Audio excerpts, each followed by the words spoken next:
Hey everyone, giving it a couple minutes while everyone's joining in. But hi everyone, we want to welcome you all to tonight's or this afternoon's webinar. Sean Glantz is here to share with us some project management tools and how we can incorporate that into our classrooms or any learning environment. But before we begin, we do want to ask our participants to keep their mics muted just to avoid any disruptions throughout the session. If you have any questions through the presentation, feel free to unmute yourselves or utilize the chat. I'll be helping Sean monitor that.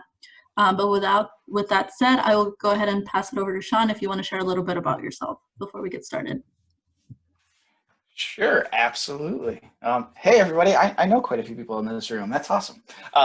Hey, I'm Sean Glantz. I teach at Da Vinci Charter Academy in Davis, California. I've been teaching for 6 years now. And at Da Vinci Charter Academy, we do project-based learning. We're a public charter school in part of the Davis Joint Unified School District, and we do PBL all day, all the time. So I've had a really great fortune of working with some awesome PBL teachers and just some awesome educators in general, both in that school and in the surrounding areas. And yeah, so I'm really excited to share some of the things I've picked up along the way, specific to project management and some industry, some tools and tricks from the trade, from the industries, and show you how those all play out in my classroom. So we're going to try to keep it relatively simple. Less is more, I think, in these times and at this point in the day, in the afternoon. I'll do my best to make my sentences make sense at this point. And yeah, hopefully we'll have some fun. We'll try to keep the energy up and give you guys some tools to walk away with that you can use in your classroom, also with your colleagues, and just in a lot of different scenarios. So I think I'll jump right into it. Looks like we've got 11 of us joining so far, which is awesome. I should also huge shout out, gratitude. Thank you all for being here, for giving up your Thursday afternoon during these times. I know everyone is as exhausted as me, if not more so. So thanks for putting in the time, putting in the work to pick up some new skills and learn get some different ideas of ways we can engage our students in this virtual setting. And fortunately, this strategy works really, really well in the classroom as well, in the hybrid, everything in between. So I'm gonna go ahead and share my screen. All right, and do my little Zoom shuffle because I've now lost my windows. Hey, there's everybody again, awesome. All right, so that's me, Sean Glantz. I clean up well when I can still get a haircut. It's been a while. Been a long while. My email is sglantz@djusd.net, so please feel free to send me any follow-up questions. I love to chat Agile. I do have a Twitter handle, but I don't really use it. I kind of cut myself off for a little while there, which you know, is all right. But I know that's a great way for people to connect, and I do like to glean lots of resources from people on Twitter. So there's my handle. And yeah, so I'm at Da Vinci, also proud member of CSTA Sacramento, Computer Science Teachers Association. Got Jared there. He is our president. And yeah, we're really excited about just doing cool stuff to get computer science outreach, get more people involved in the Sacramento area and just everywhere we can. So, so I do teach general science. That's my background. I've been teaching 7th and 8th grade science at Da Vinci since 2015. And over the last 3 years, have really just started transitioning to being more in the computer science space. It's a lot of fun. Kids are super engaged, and we can see right now, right, it's super important for students to learn some of these skills, develop computer literacy all around. So that's what I'm really excited about. Okay, I don't want to talk about me. Let's get moving. Before we kind of dive into the presentation, I'm going to drop this link into the chat. If people want to follow along in these slides, you are more than welcome to, or you can follow along and share. I do have lots of things linked in the slides, but want to make sure you have access to that. We're going to start it off with, get us in some good, you know, it's that time of year. We're going to do just, I want everybody to grab a scratch piece of paper, something to write with. You don't got to keep this. You're not going to have to. We're going to take 1 minute.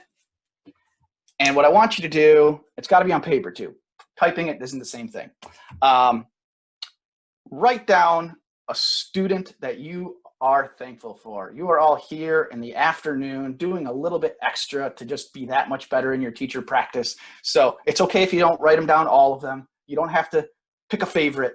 just choose one student who, in this moment, you can express some gratitude, because we know these kids are doing so much this time of year, showing up, doing their thing. So take a minute to do that.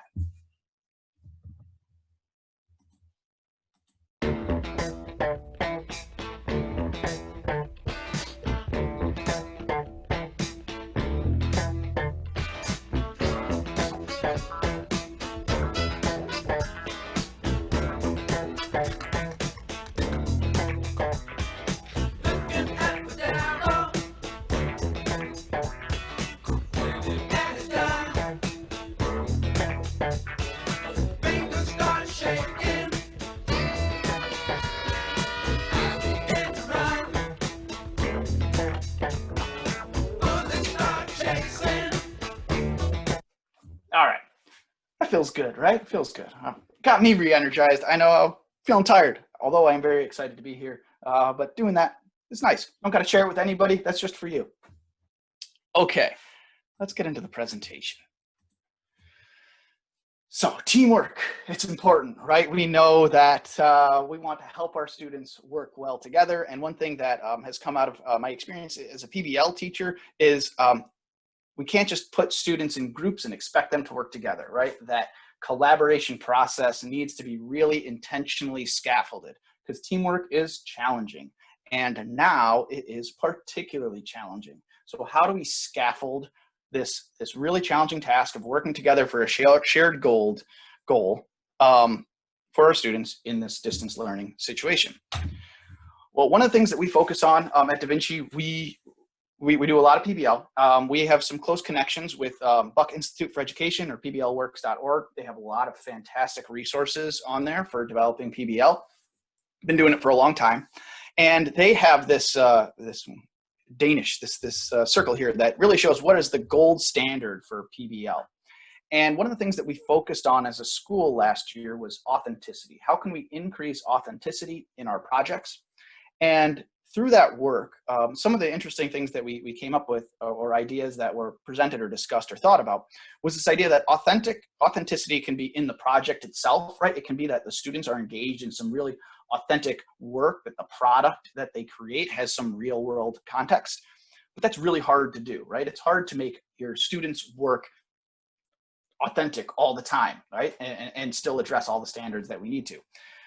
The other side of that, though, is can we just make the processes by which they're doing the work be authentic, right? Can we have them using tools and strategies that are authentic, that are used outside of the classroom, in the classroom? And that led me to thinking about project management, all right? So what is it that is used in the industry? Project management is a big field. Lots of businesses are managing projects. How are they doing that? And in particular, how are they doing that in a remote setting? And there are two there's project management. I'm not an expert in project management. I'm not certified in it as a teacher, right? I glean. And in that research, right, you can kind of think of project management falling into two camps. You have your waterfall and your agile. Now, in the realm of project management, like all kind of specialties, there gets to be a lot of vocabulary, inserted in there. And when people discuss project management, the vocabulary can kind of be a barrier. So I'll introduce some of the terms, but also we'll keep it simple. So waterfall is this idea of like you're just taskless, one thing after another. First you do this, then you do that, then you do that. In a lot of contexts, that works great, right? But it does present some problems, right? And particularly some of the problems around bottlenecks. What do you do when step number 3, and you've got a bunch of team members waiting to do step number 3, but they're waiting on one thing in step number 2, right? And then you've got this team that is not being efficient with their time. Agile project management is meant to be more iterative and more flexible. And agile project management is something that is used, it was really developed, it came to popularity in the 70s in manufacturing, but it has really taken its wings in software development, right? So the software industry is an industry that we know has been remote since before, being remote was the thing to do. And so software companies have been using agile project management to help create products for quite some time. And they've introduced a lot of methodologies that I wanted to see, where can I pluck some of these ideas from this big beast of an agile project management that they have, how can I pluck some of those and make those accessible and scaffold them for my students? So first things, just a little bit of terminology. Agile project management. I underline the A because sometimes you see it with a capital A and sometimes it's a lowercase a.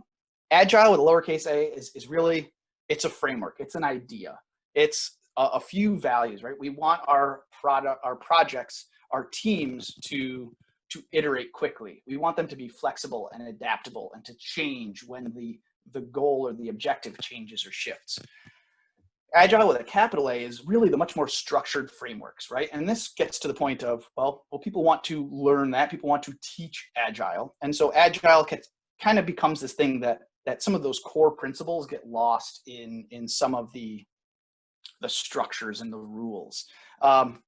There's an Agile manifesto. There's a great, really interesting history behind Agile. And if you want to go down that rabbit hole, I will share some resources with you so that you can.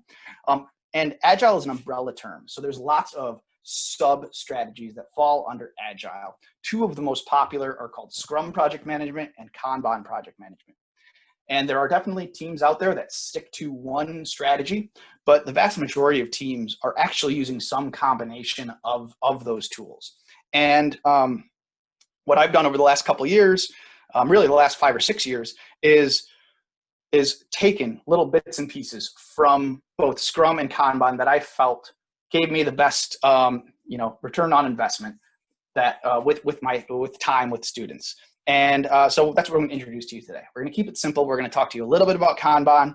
We're going to get a chance to engage with some Kanban project management, and then I'll talk to you a little bit about Scrum and how I use that. Okay, so what I have found most useful thinking about Kanban and Scrum, Kanban, their board, it's like a dynamic to-do list. And that is just magic, as we'll see pretty soon here. In Scrum, I really like the team roles and the protocols that they build in there. So those are the things that we will look at today. Both of these are, you can go really, really deep into any one of these, but we're going to keep it simple. We're going to keep it light and just see what works well with our kids. Okay. So I love Trello. Trello is the tool of choice, right? Or at least one of the very popular tools for project management. Most industries that work remotely, they have two kind of essential software platforms, right? You need a tool that can help you manage workflow among team members who are distributed, who are not in the same place at the same time. You also need a tool for communication. So email is not cutting it for all of us right now, right? Now that we are remote. Right, so that's why programs like Slack or Microsoft Teams or Discord among our students are really popular, because those are much more efficient for managing communication among a team. I've tried really hard to get our teams onto MS Teams or Slack or something like that. There's a lot of inertia around that, and it's totally fair, right? It's hard to adopt something new. And that's why for a while, when I was just really excited about Trello, I felt like this meme right here, right? Like I was like, oh, you got to use this tool. It's going to be awesome. And then it's too much, right? People are like, hey, I got too many things on my plate right now. Let's just stick to a checklist on a Google Doc, and that works fine for me, and that's okay. So I've come up with a way that I think is a really fun way of introducing this tool, Trello, to get you familiar with it before we get into really what is Kanban. And this is the same way that I introduce it to my students, right? Before we get into the vocabulary and the rules, I just want to say, hey, let's use this tool a little bit and let's see what it looks like. Which brings us to the Agile escape room. All right, so escape room is very popular. I unfortunately, as much as I wanted to visit one, never had an opportunity to visit one until they all kind of closed down. So I'm looking forward to getting into a real escape room. But the premise is simple, right? You have to solve a bunch of puzzles with your friends, with the people that you're stuck in that room in order to get out. So I've created what I think is the equivalent of a Trello escape room. So in this escape room, you will find a number of tasks that are in your to-do list. And what you're going to need to do is complete them with your team, right? So in a moment, we're going to go into breakout rooms, and we'll go into a breakout room with about 4 people in each room. And you'll each have your own Trello board. Well, you'll each be on a shared Trello board. So each room is going to have a Trello board. And there's a bunch of silly tasks on there. And all the tasks should be self-explanatory. I tried to put comments in there to explain how you complete the task. And the goal is, can you get them all done? Right? I'm going to give you 10 minutes. In your classroom, you could probably stretch this out to be 20. And I'd love to get some feedback and ideas after you've done this about what are some additional, things that we could bring in there, because this is still, it's a work in progress. But that's our goal. So we're going to go into a breakout room for 10 minutes, and you're going to try to solve as many puzzles as you can. See if you can escape the room. I'm going to add one thing, though. Trello is a great tool for managing projects all the time. But it takes off, it becomes magic when you start looking at asynchronous collaboration, right? When you start looking at distributed collaboration and asynchronous collaboration, which is what we're all living with right now. So you're going to be in your group, you're going to get in your room. Of course, as I would say with my students, introduce yourself, make sure you know who's in the room with you, share your name, share where you're working, what you do, preferred pronouns, all the things that you want to do to introduce yourself, be polite, and then get started, right? Figure it out. I'm not going to give you any strategies or any tips. I'm just going to say, go for it. We're going to be in there for 10 minutes. After 5 minutes, I'm going to send a little reminder out to you, and I want you to go radio silent. I want everybody to mute themselves, right? So that you're going to continue collaborating for the last 5 minutes without talking through Zoom. You can continue to use the chat if you want to, but I would encourage you to primarily just use the Trello board and the tools embedded within Trello to see if you can figure out how to distribute that work and how to collaborate effectively. All right. Any questions before I send you off? Yes, I have to apologize. I just joined the meeting. I had office hours till just now. Is there a link I need? Yeah, let's drop that link to the slideshow. Actually, I might be able to drop a link directly to this slide. If I go here. Thank you so much. Great. Thank you. Thanks, Jared. And yep, that looks like that's actually already set up to the slide. Got the same one in there.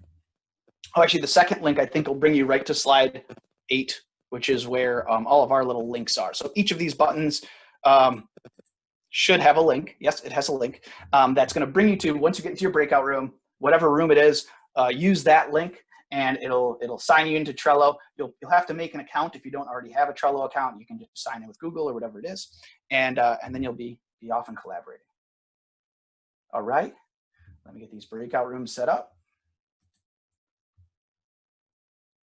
Oh, you know what? Actually, Jessica, since I'm the co-host, if you can get I'll go ahead and create breakout rooms. It's 3 breakout rooms with 3 to 4 participants. Is that good? That's fantastic. Okay.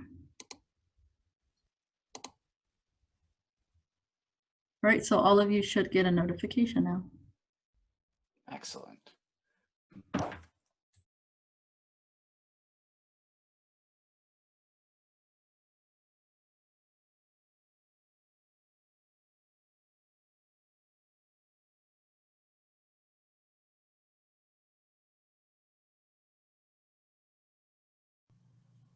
Cool. I'm Melissa George, and I teach at UCSC. I teach beginning teachers how to teach science. I'm Lydia Abude, and I teach in Fresno Unified. I have a 4th grade classroom. Wonderful.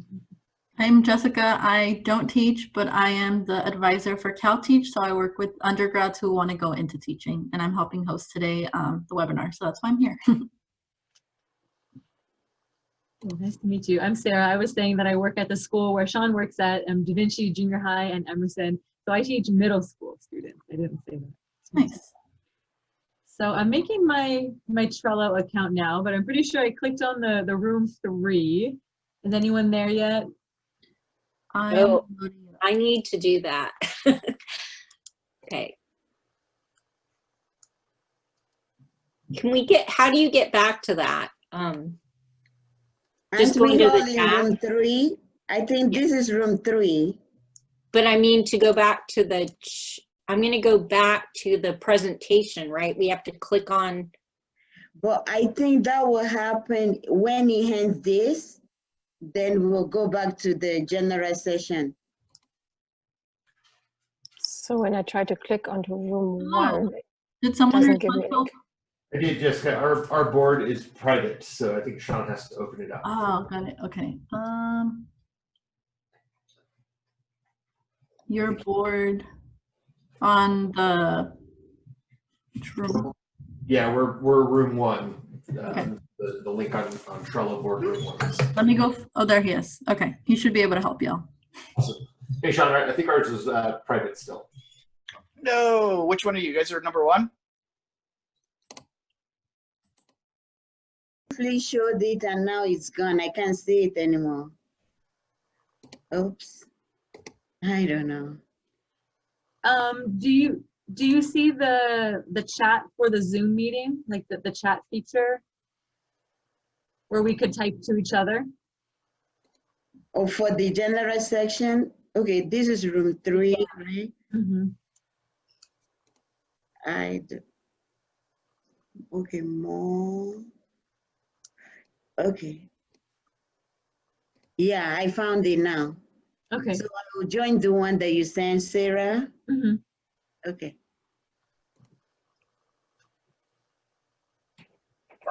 All right, Hi, did the link work? Everybody got in? I'm in. I'm in too. We're still trying to get everybody in, I think. Okay. If you need, this is So- room 3, right? Mhm. Yeah. Thank you. Drop the link in the chat. I realize I should have hyperlinked the text. Clicking on the link in for the boxes themselves is actually a little tricky. I thought that was going to be easier. Thank you. So now I see the to-do list on the side there. Maybe we should wait until everyone is in. Yeah.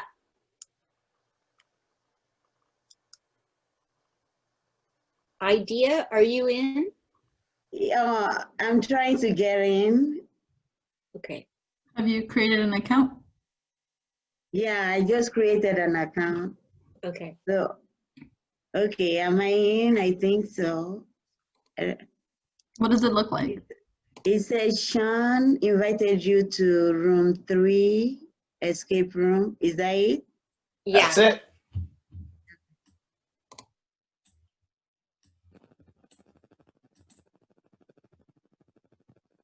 Oh, you have to confirm your email.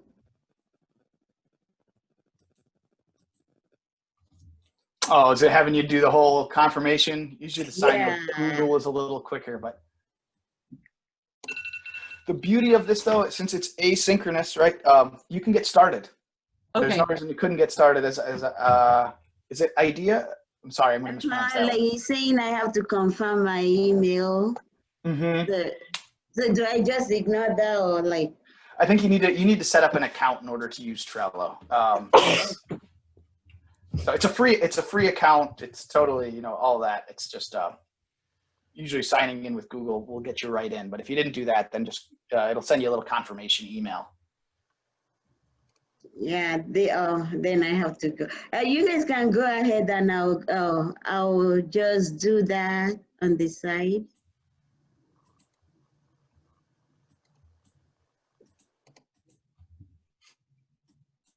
Okay, I can share my screen right now with you, team, for what I've started already. I saw this join this card task, so everyone in the team can do that, I think. Yeah, I think on the right side it says join on suggest. Oh, I see. Okay. Oh, cool. Now I see a few of us there. Can use the join or members button. Oh, so I click on the join this card. Mm-hmm.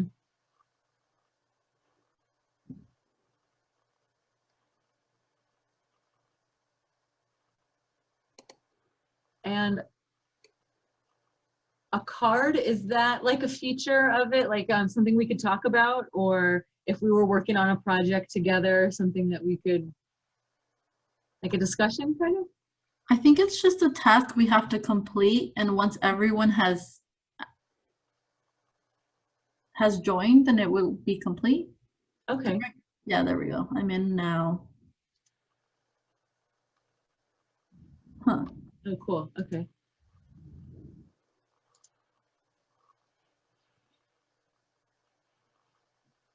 Maybe he just made this really simple. Mm-hmm. Self-uploading. I'll stop sharing.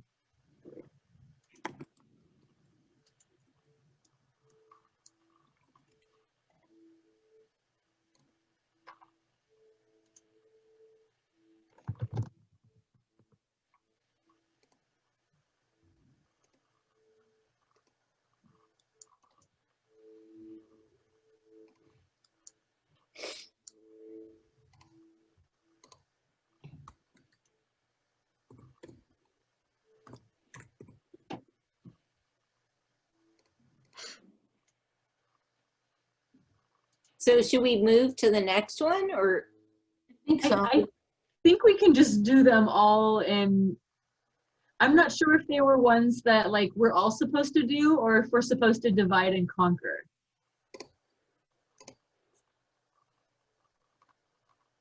What do you think's more efficient? How do you want to tackle it? You got flexibility. I don't know. I think sometimes it helps to talk about things as we go through, if we're going to be collaborative. Or we go through them all and we talk about them after we go through them. Yeah. That way we ensure that we complete it. Well, it's going to I'm be not a little. sure how much time we have though. So Yeah, you got about 5 minutes. And Jessica, I was actually just about to ask if you could send out a broadcast message to the Yeah. breakout room to go radio silent. Do you want me to make you the host and you can make me the co-host? Sure.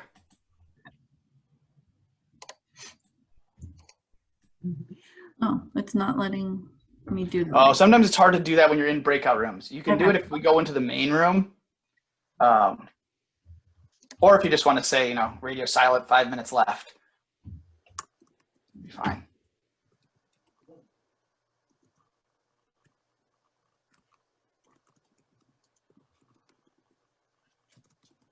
Just 5 minutes left. Yep. Or put it like radio silent, right? So that everybody knows to mute themselves and then they can collaborate asynchronously.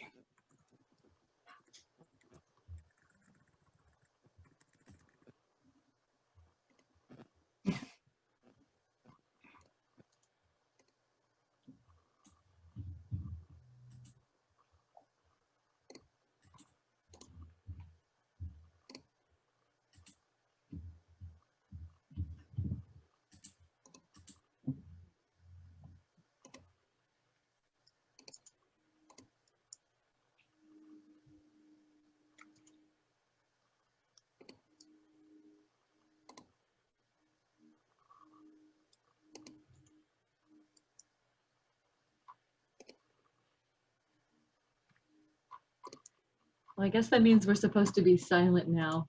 I started trying to Google a day and I really don't know the answer to this question. So I'm not sure if I should try a different one.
Hey, Jessica, did I actually, I meant to start a timer when I said the 5 minutes left. Did you happen to start one? Or got an idea? No, I don't. Cool. I'm going to guess 2 minutes, and I'll start a 3-minute timer. And then I think when, actually, do you want to go into the main room and you can transfer the host to me? Yep. Awesome.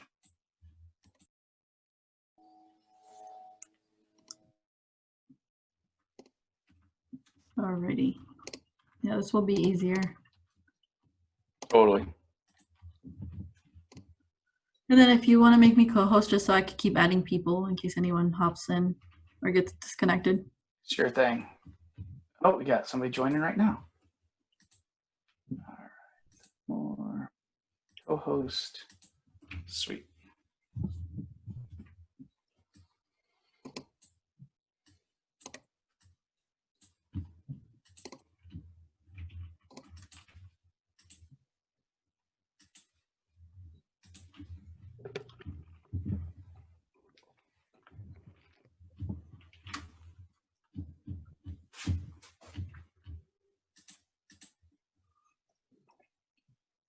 Jessica, do you want me to put you back in the breakout room that you were in, or hang here? Hi, Kate. Oh, she's still connecting with audio.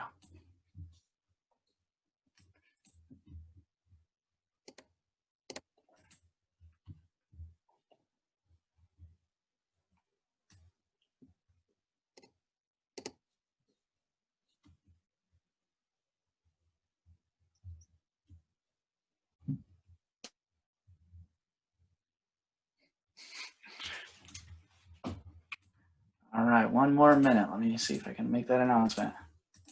You don't happen to know how much time you had in the countdown when you set up the breakout rooms, didn't you, Jessica? No, I don't. Oh, good.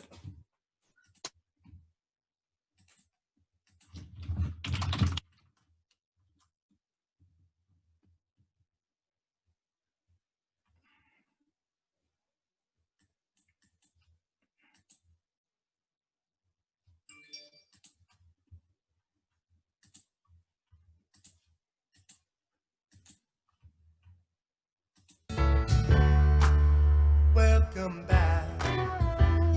Your dreams were your ticket out. Welcome back to that same old place that you laughed about. Well, the names have all changed since you hung around, but those dreams have remained and they've turned around. Who'd have thought they'd lead you? Who'd have thought they'd lead you? Here where we need you. Here where we need you. Yeah, the tease in my life, 'cause we got him on the spot. Welcome back. Welcome back. Welcome back. Welcome back. Welcome back. Welcome back. Welcome back. We always could spot a friend. Welcome back. And I smile when I think how it must have been. And I know what a scene you were learning in. Was there something that made you come back again? And what could ever lead you? Hey, everybody, welcome back. We need you. Where we need you. All right, let's chat about it. Take a little bit to get started, and I would love to hear about those, the hiccups to getting in run. Once you guys got on, what I'm interested in is what strategies did you use to help your team work collaboratively? And I think we're a small enough room that if folks want to just maybe unmute and hop in, we could do that. So what were some strategies that helped your team work collaboratively in Trello? I can start. So was it Jamie, by the way? I don't remember if you said your first name. Okay, just making sure. So Jamie and I, it was just us two. And we decided that because there was only two of us, we would divvy up the work.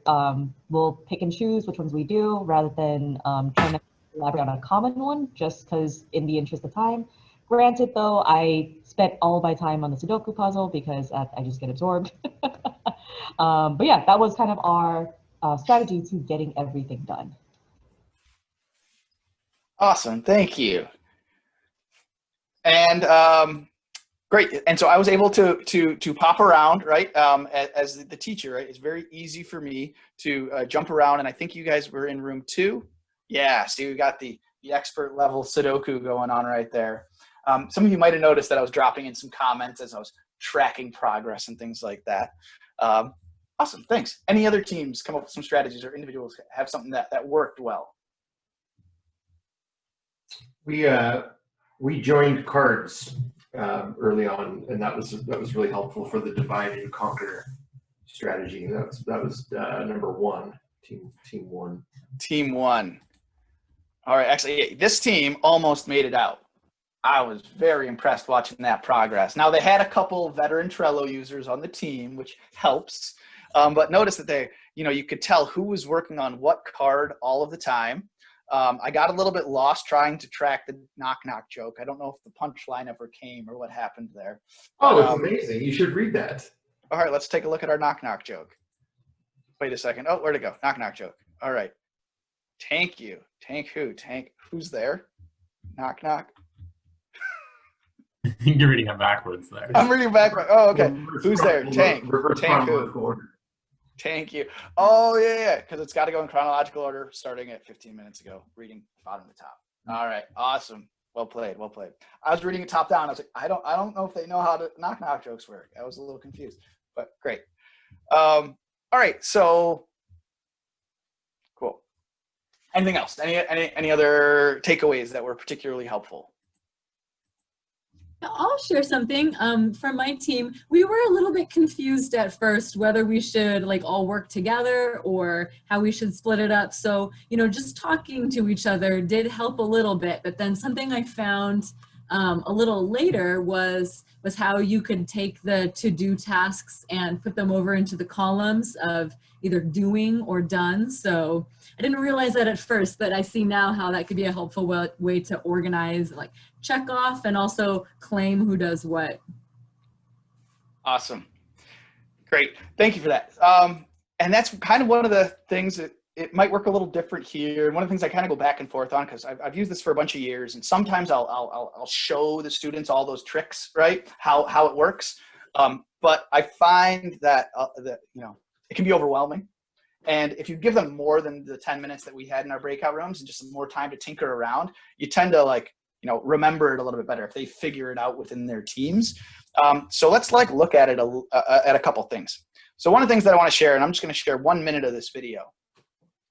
Because Agile project management is from the industry, the videos, I like to show videos to introduce the concepts, but the videos are not educational videos, right? The videos are from the industry. And I think that resonates particularly with those older students who have seen a lot of the animated, kid videos, and they look and say, oh, something like this is actually used in the profession. So I'm going to show you just a short 1 minute video that introduces the Kanban pull system. On board. So this is what I wanted to show you. It's a Kanban board that I built to visualize all the concepts we're covering in this video series. I just finished talking about the Kanban principles, and it's important that I started on the right side of the board here. Kanban is a pull system, which means when you have bandwidth, you look to the left and pull cards from left to right. Since I have bandwidth now, I'm ready to start my discussion of Kanban boards. Kanban boards like this one can be built on walls, windows, whiteboards, or with a suite of digital tools like Trello and Jira. Their purpose is to categorize all the stages of work that a work item flows through from something you haven't started to something that's done.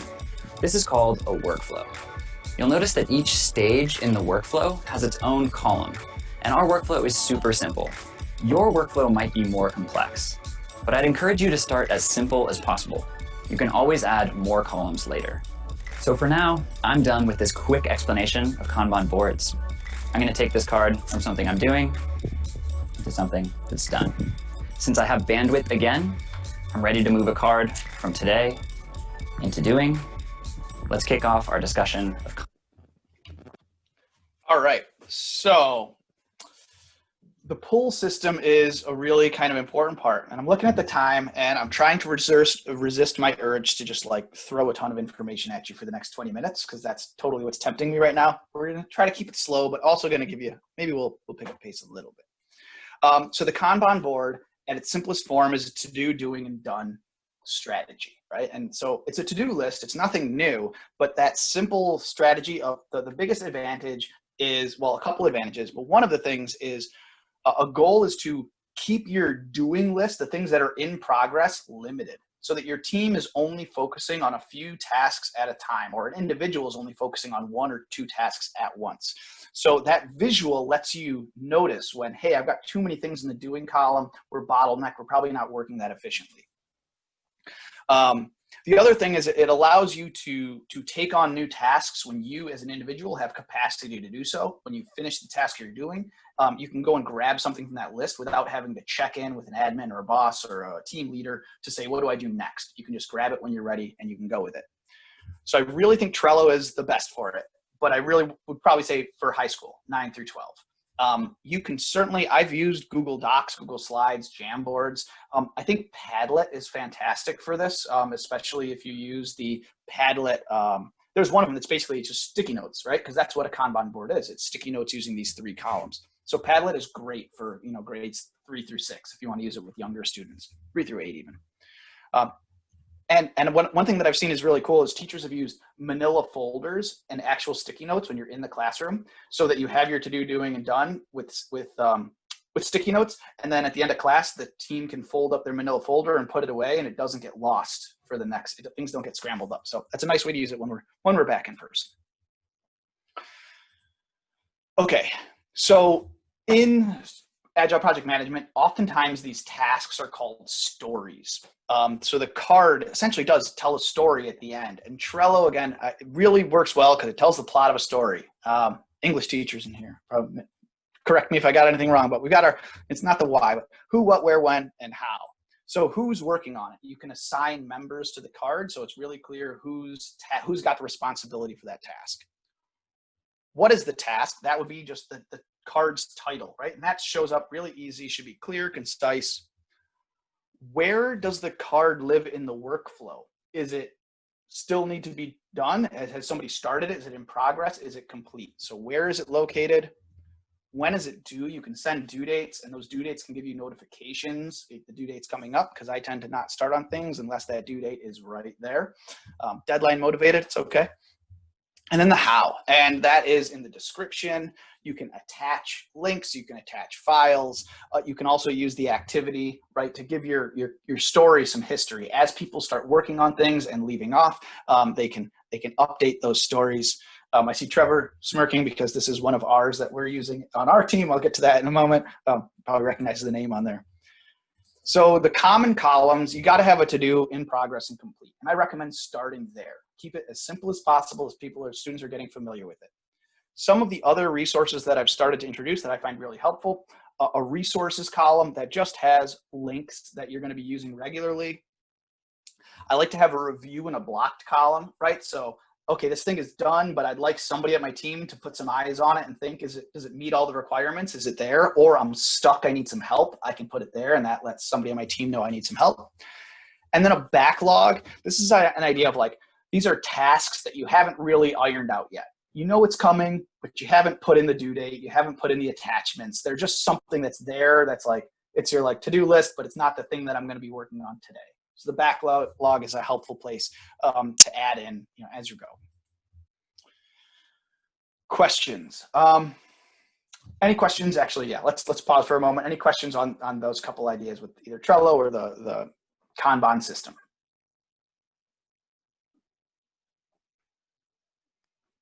Cool. Okay. So here's some examples. So one is the AP. So I teach AP Computer Science Principles. We have one part of this AP exam is this really large project. It's a performance task that students have to write some code, make a program that meets the requirements of a rubric, and they have about 12 hours to work on this project independently.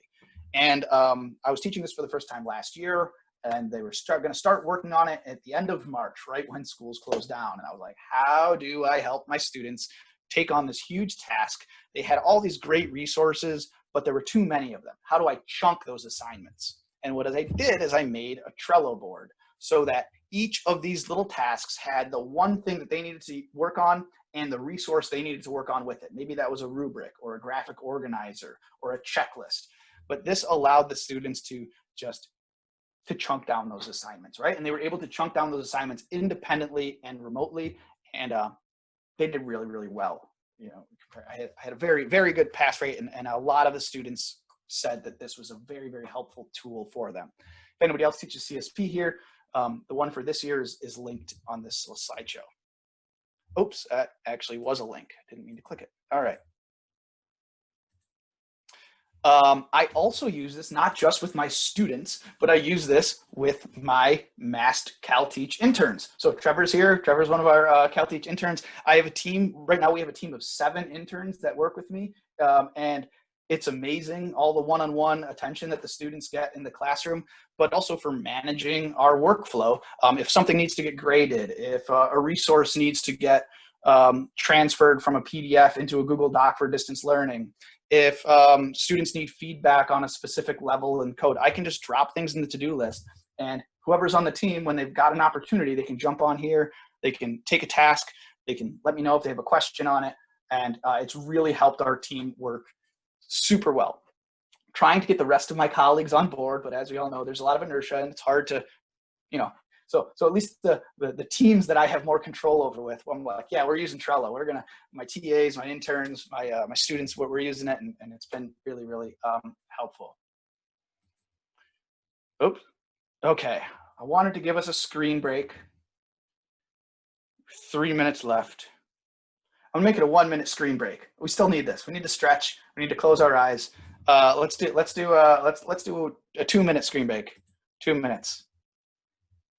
You can drop questions in there. We will definitely get to those.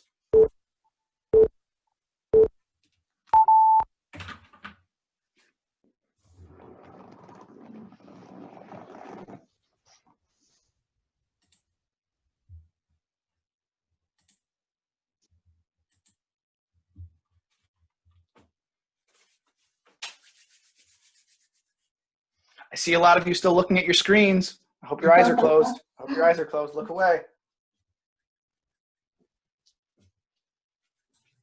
Sean, do you have like night mode on your computer right now when you're sharing your screen?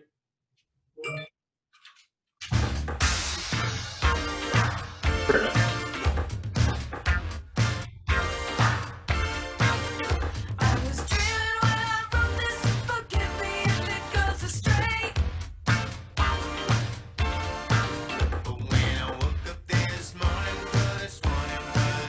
Oh, my timer stopped. Oh no. Let me go 1 more minute.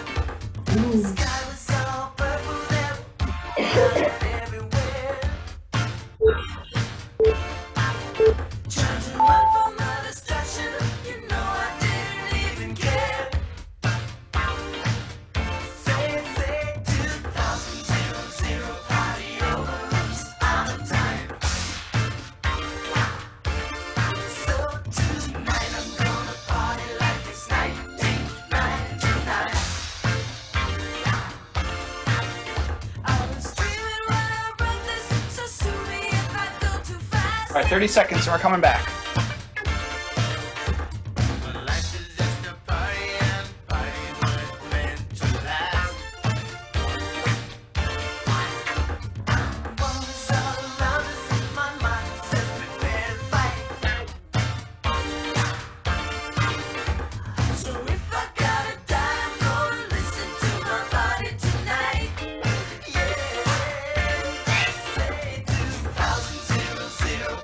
All right, that's pretty much fun. Okay, 10 minutes. It's our sprint, and we're getting right to that. Perfect timing. All right, excellent. So Danny had a good question. Do I usually create Trello boards per project?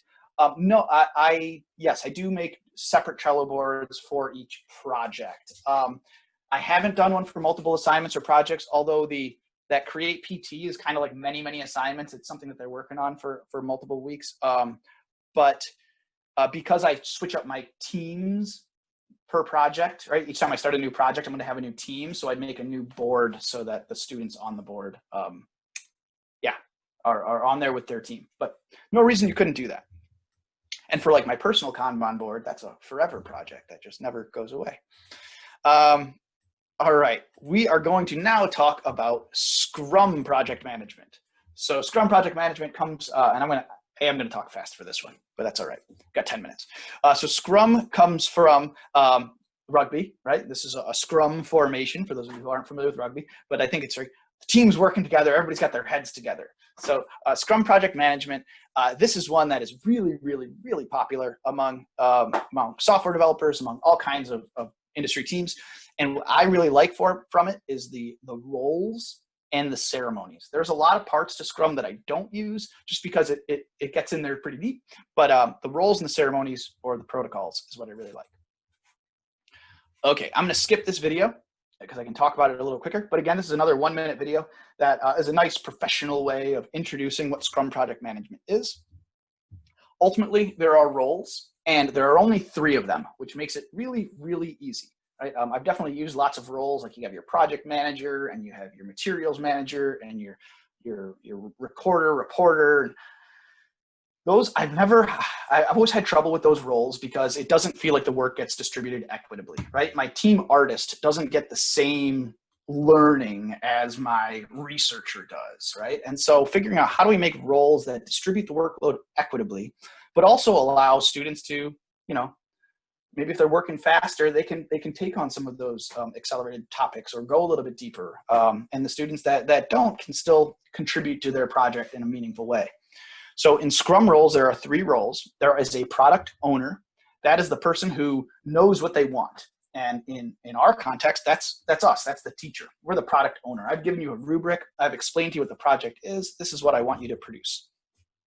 The Scrum Master is not only the coolest name for a team leader, but the Scrum Master is the point person on the team. So this is assigned to a student, and sometimes I'll assign a Scrum Master for a project. But what I like to do is actually make a Scrum Master for a week, right? And you can rotate that leadership within the team so that everybody has an opportunity to be that team leader. And then you have the development team, right? Those are the students that are doing the work. Not to say Scrum Master can't do the work, but we'll talk about what the Scrum Master's priorities have to be. So the idea is with Scrum project management, in the simplest sense, is you've got a backlog of tasks. Each day you're collaborating and you're working on it, and each step that you finish, it should be deliverable. It should be shippable. So when something goes in the done column, if it's a slide for a PowerPoint, that PowerPoint slide is done. It's got its citations, it's got its animations, all of it is complete, it's shippable, and then you move on to the next thing. It gets complicated pretty quick, right? Scrum project management, and this is even a simplified version of kind of all of the little pieces in it. But 3 of the ceremonies or the protocols that I really like are the daily Scrum, the sprint review, and the sprint retrospective. So our ceremonies, this is just the fancy way of like we call tasks stories, we call protocols ceremonies. So the daily stand-up, this happens every day at the start of class. It helps for the students to actually stand up, even if they're at their computer. Stand up, it makes you feel a little bit more urgent, right? It's supposed to be a quick meeting. You just update what happened last time, what are you going to work on today, are there any obstacles? Next, you have your sprint review. That would be at the end of a sprint. In industry, sprints are usually a week to a month, but I think of sprints as usually a day or 2 in my classroom. What got done, right? Each day you start off, well, what was finished? What tasks, where do we need to prioritize things? Let's revisit our task list. Let's look at where we are at our timeline, all those things. And then the beautiful sprint retrospective, this is that reflection piece, right? Getting the students talking about what worked well, what could be improved on, what are we going to commit to doing next time, this goal setting piece. So these are really, really nice to use protocols that you can give to students and say, this is what I want you to do at the start of every day. Great question, Danny. How do I keep students accountable for these ceremonies? So typically in the classroom, I'd be walking around, just checking in on them, but this is happening in a breakout room. So I would, do a kind of a quick run through all the breakout rooms as fast as, if they're supposed to be doing a ceremony for 5 minutes, I would try to get to every breakout room for 5 minutes and just see, are they actually doing that thing? Also helps to have Trevor and the team of interns being able to share that load and pop around into the breakout rooms. So what does the Scrum Master actually do? This is your team leader. Here's a part where I'd like to, I normally go back and forth and get some feedback. So the Scrum Master is your point person. They're responsible for leading those Scrum ceremonies. So that also helps, right, with that accountability piece. There is a student accountable. they manage the Kanban board. Now, each student, we would want them to join the card and move the card, but it helps to have somebody as the point person to make sure that that Kanban board is up to date and it reflects what the team has done and what still needs to be done. They are the liaison with the product owner, right? So if somebody has a question for the teacher, it should be that Scrum Master that figures out what the team needs and comes and talks to me, and then I can send them back. Or I might have a meeting with all of the Scrum Masters that day, talk to them about a couple things, and then they go back to their team and share that with their team. But the number one is removes obstacles. So the Scrum Master's main responsibility is to make sure that their team is working as efficiently as possible.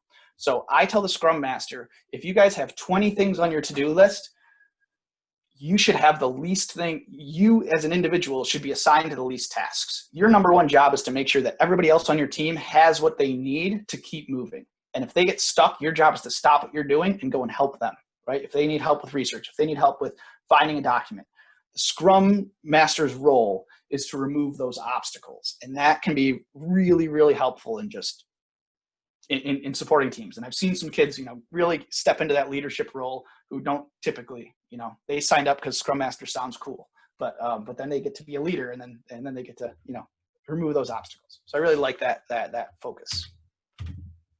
Okay, cool. I'm at the end. Here are some resources.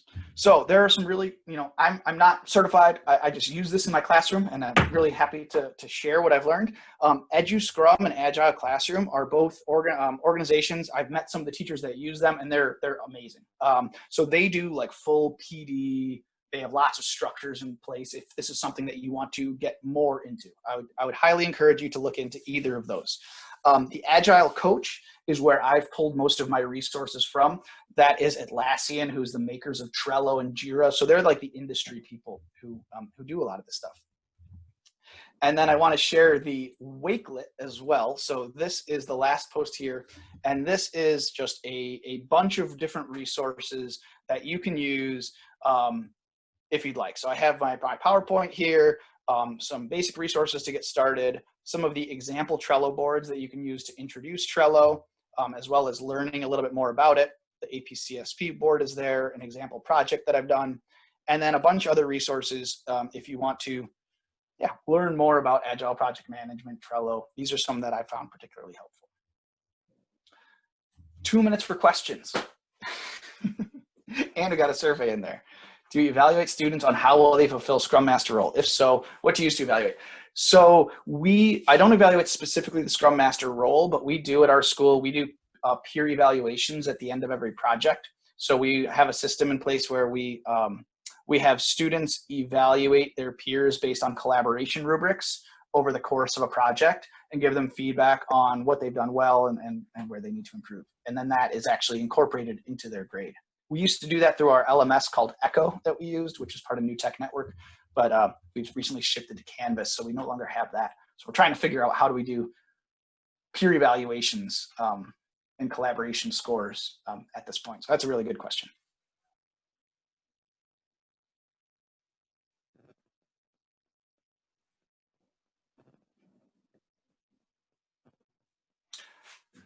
Cool. I have not used story points. And that would be a really interesting way of like, Jared, maybe you could elaborate since you're in the Agile world. So story points is each like of a task with like my expert, beginner, advanced levels. Those would kind of be, I can have points associated with that. Is that what that means? Yeah, well, I think you did it for our board, sort of, where there was rankings of easy, intermediate, expert. And I've seen, instead of using like those labels, I've seen folks use a point system and then you can start to track like productivity that way. And it's a beautiful thing for our math CS folks in the house. It uses the Fibonacci sequence because it's difficult sometimes for us to discern between what's the difference between a 3 and a 4. But if you've got like a 5 and 8 and a 13, all of a sudden you get these orders of magnitude bigger numbers. And students can debate, oh, is that tangram a 5 or an 8? And they can, anyways, so. That's cool. No, and I think that works you know, the easy, intermediate with the point system also would be a great opportunity for differentiation, where it's the team gets to differentiate for themselves as opposed to you saying, hey, you do the easy task and you do the hard task, right? The team can kind of look at that and say, you know, I'd like to take an easy task today, or I'd like to take a difficult task today. So it kind of allows that self-differentiation in there. That's really cool. I haven't looked into that. Yeah, it seems like a neat chance to prioritize, and that's a skill that I'm still trying to learn, but it'd be fun to teach students.